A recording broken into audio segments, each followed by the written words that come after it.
नमस्कार, good morning, सत श्री अकाल। और बड़ा दिन आज फिर से इसलिए क्योंकि यहां से नहीं बल्कि उधर ईरान से, इजराइल से और सीधे अमेरिका से जो खबरें आ रही हैं उन खबरों के साथ कल रात से लेकर अभी तक क्या कुछ हुआ उसके साथ अब आपके सामने मौजूद हूं मैं राजीव, और समझने की कोशिश हम करेंगे कि आखिर डोनाल्ड ट्रंप की बातें, उनके बयान, उनके मैसेज, उनके पैगाम क्या मैसेज दे रहे हैं, क्या बताने की कोशिश कर रहे हैं। इधर ईरान की अमेरिका को दो टूक है, सीधे सीधे ईरान ने अमेरिका को दो टूक कह दिया है कि अंजाम के लिए तैयार रहो, अंजाम भुगतने के लिए तैयार रहो तैयार, ये कह रहा है ईरान। लेकिन अमेरिका को ईरान आखिर ऐसा क्यों कह रहा है, आपको थोड़ा सा पीछे ले चलते हैं। कल शाम को क्या होता है, शाम को डोनाल्ड ट्रंप का एक बयान आता है, एक मैसेज आता है। उस मैसेज में वो लगभग गालियां देते हुए ईरान को कहते हैं कि हॉर्मुज स्ट्रेट खाली करो वरना मंगलवार का दिन जो होगा वो तुम्हारे लिए बहुत खतरनाक होगा। देखिए, Tuesday will be power plant day and bridge day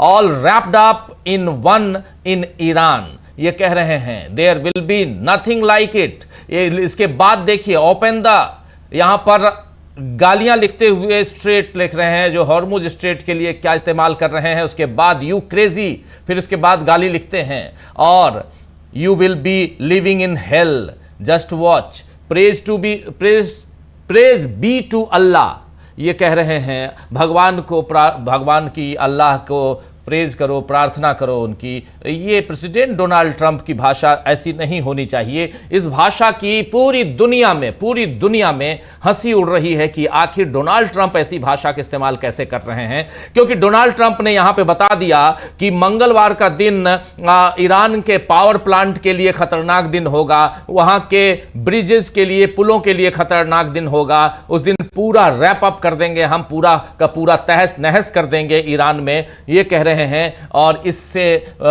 ये जो होगा ये बहुत खतरनाक, बहुत ही खतरनाक होगा, ये कह रहे थे कल। लेकिन इसके बाद बहुत दुनिया भर में इसकी भर्त्सना होने लगी, दुनिया भर में अलग अलग जगहों से प्रतिक्रियाएं आई। लेकिन प्रतिक्रियाएं जो हैं वो खुद अमेरिका से आए तो ये आप समझ सकते हैं। सीनेटर हैं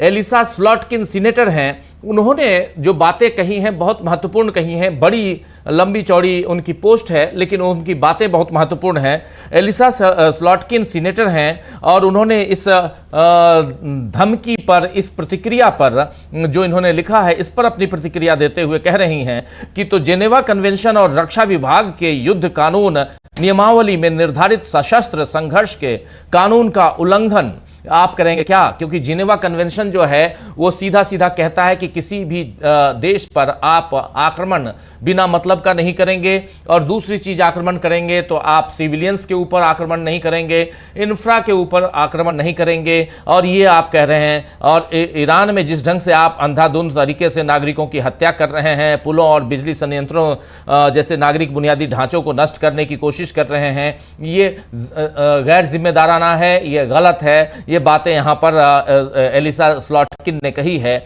और यहां महत्वपूर्ण हो जाती हैं। लेकिन इन सब के बीच इधर ईरान से भी खबरें आई और बहुत महत्वपूर्ण खबरें आई। ईरान के जो राष्ट्रपति हैं डॉक्टर मसूद पेजिशकियान, उन्होंने सीधे सीधे धमकी दी। इसी के बाद उन्होंने कहा, मसूद पेजिशकियान ने, कि आप अगर हमारे आम लोगों को निशाना बनाएंगे, अगर आप हमारे आम लोगों को निशाना बनाएंगे, यानी अमेरिका और इजराइल ने अगर हमारे ईरान के लोगों को निशाना बनाया तो उसका जवाब और भी ज्यादा खतरनाक होगा। ये बात इन्होंने कही है डॉक्टर मसूद पेजिशकियान ने। बहुत इंपॉर्टेंट हो जाता है। और Islamic Republic of Iran broadcasting यानी IRIB पर इन्होंने ये मैसेज जारी किया है और ये चेतावनी डोनाल्ड ट्रंप को दी इन्होंने कि आप अगर हमारे ऊपर हमला करेंगे तो इसका खतरनाक, बहुत बड़े पैमाने पर इसके परिणाम खतरनाक होंगे।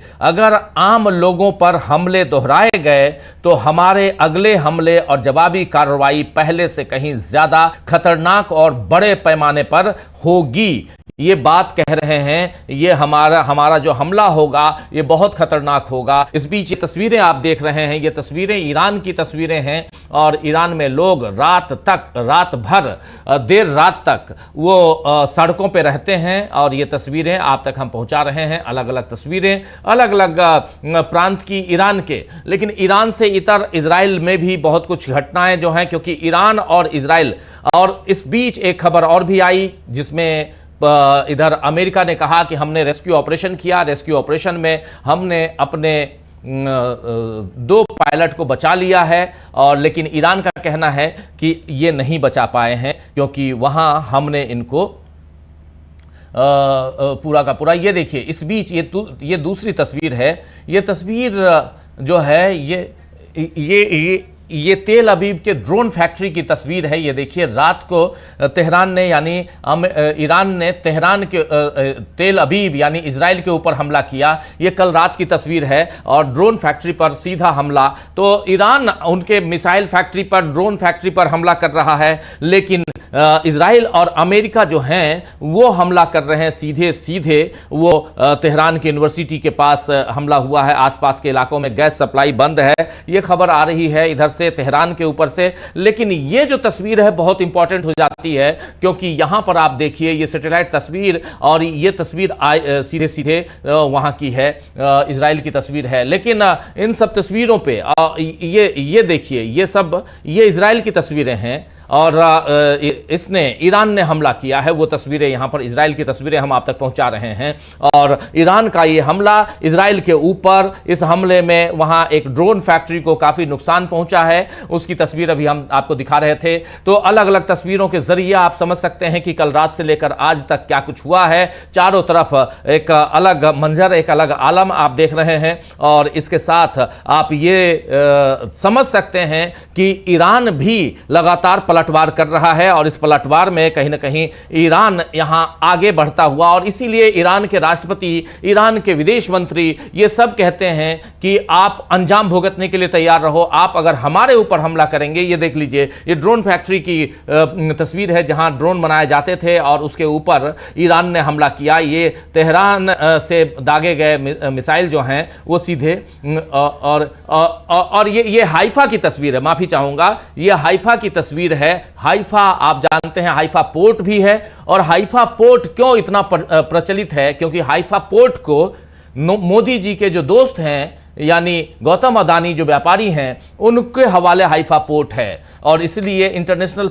4 या 5 इंटरनेशनल पोर्ट ये इन्होंने गौतम अदानी ने अपने पास रखे हुए हैं, उसमें से हाइफा पोर्ट भी है। और हाइफा शहर है, ये हाइफा शहर में ये ब्लास्ट हुआ, ये मिसाइल दागी गई। हाइफा शहर में भी आप देखिए डॉट उस जगह पे दागी गई हैं जहां पे अगल बगल में भी बिल्डिंग्स हैं, आप देख लीजिए, लेकिन बिल्डिंग्स भी जर्जर हो गई हैं। लेकिन यहां पर स्पोर्ट हाइफा शहर पे और जहां ड्रोन बनाया जाता है, इस ड्रोन बनाने वाली फैक्ट्री में, कारखाने में यहां पर ब्लास्ट किया गया। ये रात की तस्वीर देखिए, कल रात की तस्वीर। तो कल रात से लेकर अभी तक क्या कुछ हुआ ये हम आप तक पहुंचा रहे हैं। तेहरान ने जबरदस्त बमबार्डिंग की है, जबरदस्त मिसाइलें और ड्रोन के हमले किए तेहरान ने किए इजराइल के ऊपर, इजराइल में भी हाइफा के ऊपर, तेल अवीव के ऊपर। ये तेल अवीव की तस्वीर, उधर हुआ हाइफा की तस्वीरें। ये तस्वीरें हम दिखा रहे हैं कि कैसे ईरान ने इजराइल के ऊपर हमले किए हैं। ये तस्वीर हम दिखा रहे हैं, आप तक पहुंचा रहे हैं। इन तस्वीरों के जरिए आप तक हम ये बताने की कोशिश कर रहे हैं कि कल रात से लेकर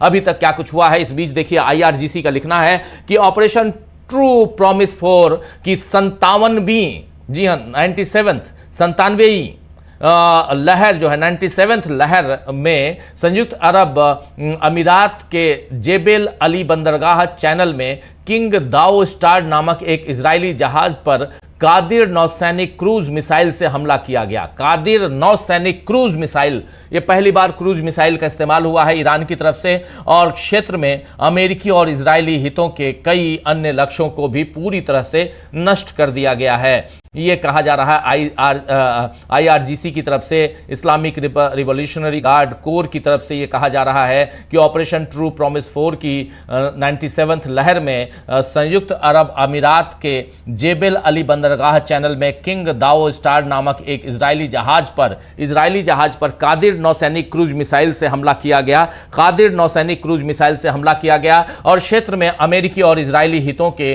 कई अन्य लक्ष्यों को भी पूरी तरह से नष्ट कर दिया गया IRGC की तरफ से। ये तो कल रात से अभी तक क्या क्या हुआ ये हम इस कार्यक्रम के जरिए बताने की कोशिश कर रहे हैं, अपडेट करने की कोशिश कर रहे हैं। इस बीच खबर ये आई कि उधर डोनाल्ड ट्रंप जहां रहते हैं यानी व्हाइट हाउस के ठीक सामने फायरिंग हुई है। कल रात को यह घटना घटी, खबर आई, लेकिन उस फायरिंग में किसी को पकड़ा नहीं गया। ये फायरिंग क्यों की गई इसकी अभी तक जांच चल रही है, लेकिन इससे कुछ भी बाहर निकल के नहीं आया है। बस एक खबर आई कि वहां फायरिंग हुई है। वो फायरिंग हुई है नहीं हुई है, क्या सच है क्या गलत है ये। और इस बीच ये जो फायरिंग आप इधर देख रहे हैं ये दूसरी फायरिंग है।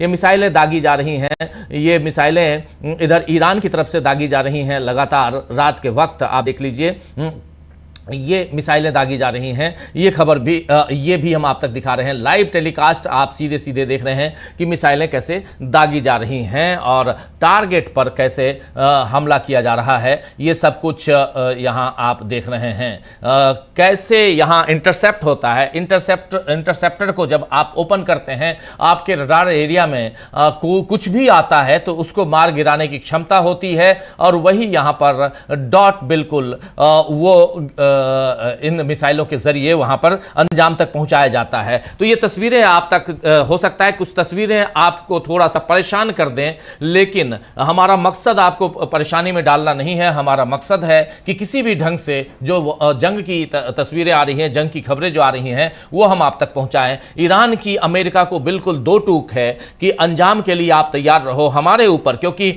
मंगलवार शाम 8 बजे तक का समय इन्होंने दिया है डोनाल्ड ट्रंप ने। मंगलवार यानी कल ट्यूसडे रात 8 बजे तक का समय इन्होंने दिया और इन्होंने कहा है, डोनाल्ड ट्रंप ने कहा है कि उसके बाद हम पूरा का पूरा तहस नहस कर देंगे ईरान को। तो ईरान के राष्ट्रपति ने भी साफ साफ कह दिया है कि तुम अंजाम भुगतने के लिए तैयार रहो, मसूद पेजिशकियान ने। इस बीच खबर दो तीन खबर और महत्वपूर्ण खबर है। खबर यह है कि ईरान के स्थायी मिशन, संयुक्त राष्ट्र में ईरान के स्थायी मिशन ने आधिकारिक एक्स हैंडल पर लिखा है कि अगर संयुक्त राज्य का ज़मीर जिंदा है, संयुक्त राज्य यानी यूनाइटेड नेशन का ज़मीर जिंदा होता तो वो अमेरिका के युद्ध चाहने वाले राष्ट्रपति की इस खुली और बेशर्म धमकी पर चुप न रहता।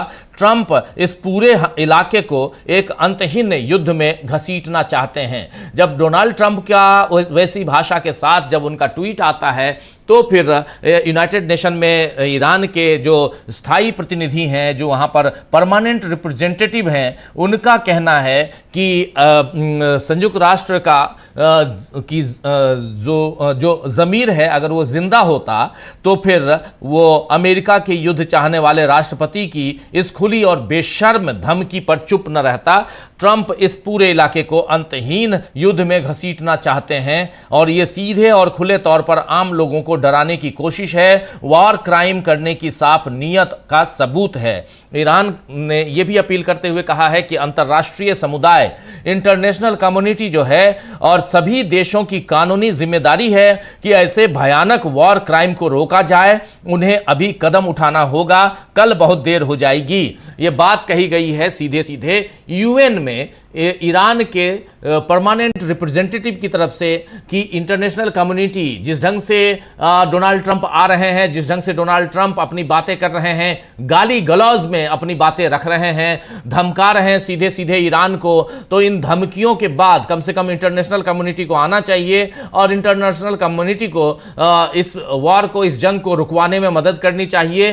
कल बहुत देर हो जाएगी, इसलिए आज आप कदम उठाएं तो बेहतर होगा, यह कहना है यहां सीधे सीधे ईरान के स्थायी प्रतिनिधि का जो वहां यूनाइटेड नेशन में है। तो एक बहुत गंभीर चर्चा, गंभीर बात यहां पे हो जाती है जब आप देखते हैं कि अमेरिका के राष्ट्रपति सीधे बहुत ही गंदे लहजे में ईरान को धमकाने की कोशिश करते हैं। तो ये तस्वीरें, इन तस्वीरों के बीच जो तस्वीर आप देख रहे हैं, इन तस्वीरों में आप साफ साफ देख रहे हैं कि कैसे मिसाइलें दागी जा रही हैं ईरान की तरफ से। हाइफा शहर आप देख रहे हैं, इजराइल का हाइफा शहर, उसकी तस्वीर यहां पे आपके सामने हम रख रहे हैं। और इस हाइफा शहर में कैसे नेस्तनाबूद कर दिया गया है पूरा का पूरा, ये यहां पे है। और इस बीच ईरानी खाड़ी नौसेना का बयान भी है और उसका कहना है कि हॉर्मुज जलडमरू मध्य कभी भी अपनी पूर्व स्थिति में वापस नहीं लौटेगा।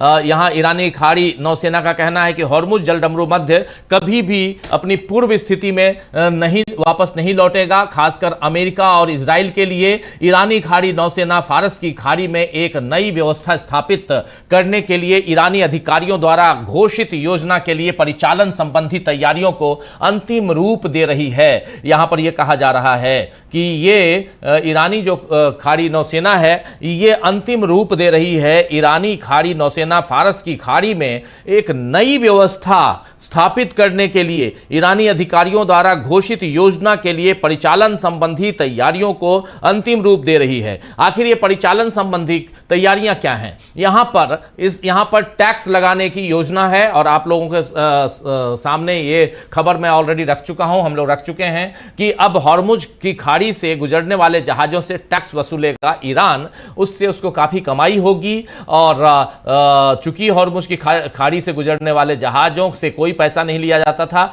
अब पैसा लेने की तैयारी है और उसी तैयारियों को योजनाबद्ध तरीके से अंजाम तक पहुंचाने की कोशिश यहां पर ईरानी खाड़ी सेना जो है वो कर रही है, ये बताया जा रहा है। और इस बीच आप देखिए ईरानी सेना का बयान है कि खार्ग के पास एक दुश्मन लुकास ड्रोन को सेना वायु रक्षा की जमीन से हवा में मार करने वाली मिसाइल प्रणाली के सफल परीक्षण से रोककर नष्ट कर दिया गया, जिसे नष्ट किए गए ड्रोनों की संख्या 163 हो गई है। 163 ड्रोन दुश्मन के, यानी अमेरिका और इजराइल के। ईरान कह रहा है कि हमने खार्ग के पास एक दुश्मन लुकास ड्रोन को सेना वायु रक्षा तल की जमीन से हवा में मार गिराने वाली जो इनके पास जो एयर डिफेंस सिस्टम है, उस सिस्टम के जरिए हमने इस ड्रोन को मार गिराया है। और इस ड्रोन को मार गिराने के साथ साथ हमने अब तक 163 ड्रोन को मार गिराया है। 163 ड्रोन्स हमने मार गिराया है, ये यहां कहना है। और भी खार्ग की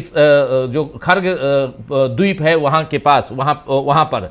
और ये आप जानते हैं खार्ग द्वीप कहां है? ये थोड़ा सा ऊपर है। जब मैप में अगर चाहें तो दिखा सकते हैं, हमारे पास जो मैप हम लोग लगातार दिखाते हैं उसमें खार्ग द्वीप भी हम दिखा सकते हैं। तो ये आप देखिए पारस की खाड़ी के ऊपर यहां पे खार्ग द्वीप है, जहां पारस की खाड़ी है वहीं पे है वो द्वीप छोटा सा। तो ये जो हम लोग यहां पर मैप में स्ट्रेट ऑफ हॉर्मुज आप देख ही रहे हैं, यानी हॉर्मुज जलडमरू मध्य ईरान को आप देख रहे हैं, ईरान का दक्षिणी पार्ट, और यहीं पे स्ट्रेट ऑफ हॉर्मुज है, ये आप देख रहे हैं। और इसी स्ट्रेट ऑफ हॉर्मुज से टैक्स लगाने की यहां पर प्लानिंग है ईरान की। और ये प्लानिंग बहुत कारगर साबित हो सकती है अगर ईरान यहां से आगे बढ़ता हुआ दिखेगा। आने वाले समय में ईरान बहुत कुछ यहां से आगे लेकर जाते हुए दिखाई देता है। तो बहुत महत्वपूर्ण बातें हो जाती हैं यहां पे। इस बीच खबर आई कल रात को कि हमारे देश के यानी भारत के विदेश मंत्री ने ईरान के विदेश मंत्री से बात की। दरअसल ईरान के विदेश मंत्री अब्बास अरागची हैं, आप जानते हैं सैयद अब्बास अरागची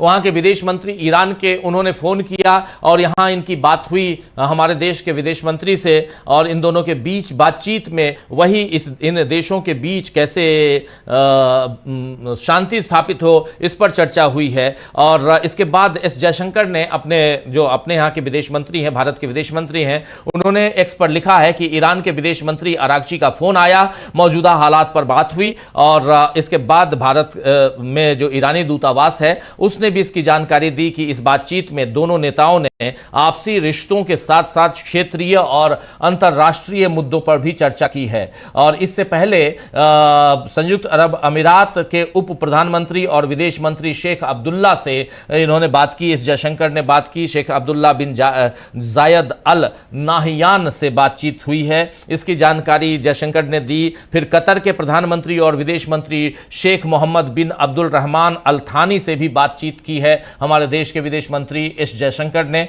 इन मतलब 3 देशों के विदेश मंत्रियों से इन्होंने बात की है और यहाँ के जो वेस्ट एशिया के, पश्चिमी एशिया के देशों में जो वहाँ के हालात हैं उस पर उन्होंने अपनी बातचीत की है। तो ये खबर आई कि हमारे देश के, भारत के विदेश मंत्री की बातचीत, और उसमें भी एस जयशंकर को फोन लगाया सैयद अब्बास अरागची ने, और उसके बाद उन्होंने बात की है। तो ईरान अपनी तरफ से पूरी कोशिश कर रहा है, ईरान इन संबंधों को आगे बनाए रखने की कोशिश कर रहा है, यह दिखाई दे रहा है। लेकिन इन सब के बीच क्या भारत भी उन संबंधों को मजबूत करना चाहता है, यह एक बड़ा सवाल आता है सामने। लेकिन इन सब बातों से इतर हम लोग देखते हैं कि यहां आज शरीफ विश्वविद्यालय के अध्यक्ष हैं और उन्होंने आज उनका जो कहना है, जरा पहले उनकी बाइट सुन लेते हैं, उसके बाद ये कह रहे हैं कि आज सुबह संयुक्त राज्य अमेरिका और इजराइल द्वारा शरीफ विश्वविद्यालय की एक इमारत पर किए गए हमले के बाद उसे नुकसान पहुंचाया गया और सौभाग्य से इस घटना में किसी की जान नहीं गई है। ये जो विश्वविद्यालय है ये बिल्कुल तेहरान में है और इस विश्वविद्यालय पे हमला हुआ है। जरा बाइट सुनते हैं, सुनिए बाइट। बिस्मिल्लाहिर्रहमानिर्रहीम। मुतअस्सिफाने इम्रूज सुबह दुश्मन हमले रो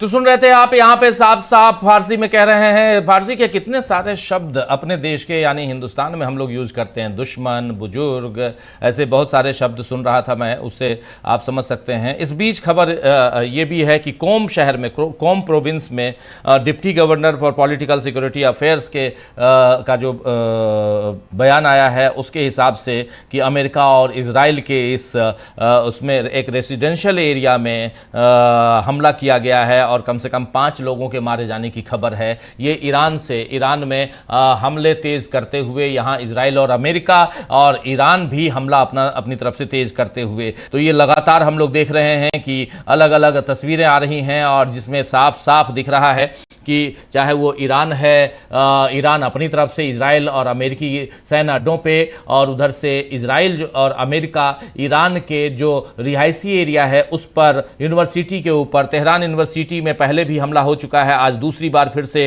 ईरान की राजधानी तेहरान में आज सुबह शरीफ यूनिवर्सिटी ऑफ टेक्नोलॉजी, जिसमें आप अभी सुन रहे थे बयान, इस पर इसके गैस स्टेशन पर हमला हुआ है और इसमें यूनिवर्सिटी के कुछ हिस्से जैसे इंफॉर्मेशन टेक्नोलॉजी सेंटर की बिल्डिंग और यूनिवर्सिटी की मस्जिद भी इस हमले की चपेट में आए हैं, ये खबर आ रही है। और ये जो सुबह ये आज घटना घटी है, आज सोमवार सुबह की ये घटना है और ये सब, लेकिन इस बीच सीधे सीधे कहना है ईरान का कि अंजाम को भुगतने के लिए आप तैयार रहिए। ईरान ने चेतावनी दी है, ईरान के राष्ट्रपति ने चेतावनी दी है कि अंजाम भुगतने के लिए आप तैयार रहिए। तो बहुत कुछ कल रात से लेकर आज तक वो आप तक हम पहुंचाने की कोशिश कर रहे थे एक छोटे से इस एपिसोड में, और अब से ठीक 10 मिनट बाद यानी 12 बजे न्यूज़ रूम से पूरे विस्तार से आप सुनेंगे, देखेंगे कि क्या चल रहा है देश दुनिया में, और खासकर ईरान और अमेरिका और इजराइल जंग से क्या निकल कर आ रहा है। डोनाल्ड ट्रंप कहां फंसे हुए हैं, डोनाल्ड ट्रंप जो फंस गए हैं वो अब कैसे बाहर निकलेंगे, क्या उनकी कुर्सी हिलती हुई दिखाई दे रही है, ये सारी बातें हम 12 बजे लेकर आएंगे और न्यूज़ रूम से आप सीधे देखेंगे लाइव। हमारे साथ आप जुड़े रहिए, बने रहिए। ठीक 10 मिनट बाद लाइव में आपसे फिर से मुलाकात होगी। इस कैप्सूल को, इस एपिसोड को यहीं समाप्त करने की इजाजत चाहता हूं। ठीक 10